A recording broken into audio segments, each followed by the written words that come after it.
मनुष्य का सारा जीवन यूं ही बीत जाता है, उसकी रात्रि नींद में और दिन व्यर्थ के कर्मों में।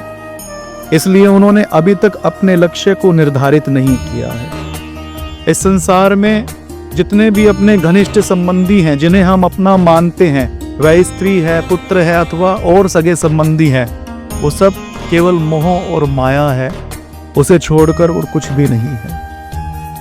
मनुष्य इस मोह में पागल हो जाता है और अपने लक्ष्य को, अपने कर्तव्य को भूल जाता है और उसके जीवन की एक बहुत बड़ी अवधि ऐसे ही बीत जाती है।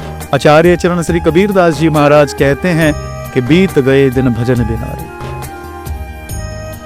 बाल अवस्था खेल बितायो, जब जौवन तब मान घनारे, लाहे कारण मूल गवायो, अजहु ना गई मन की तृष्णा रे। कहत कबीर सुनो भई साधो, पार उतरे संत जनारे, बीत गए दिन भजन बिना। मनुष्य का सारा जीवन यूं ही बीत जाता है। उसकी बाल्यावस्था खेलकूद में, तरुण अवस्था विषय भोगों में और बुढ़ापा प्रायः रोगों में ही बीत जाता है। वह लोभ के वशीभूत होकर कर्म करता है, पर जब परिणाम देखता है तो निरा श्रम ही उसके हाथ लगता है और वह सोचता है कि मैं ये कर लूं तो मेरी आशा तृष्णा शांत हो जाएगी।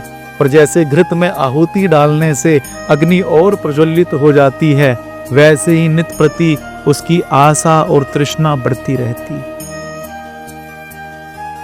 ऐसे में पार जाने का क्या साधन है, वे ये निश्चित नहीं कर पाते। तो कबीरदास जी कहते हैं, जो परली पार बैठे हैं वे संत रसिक जन,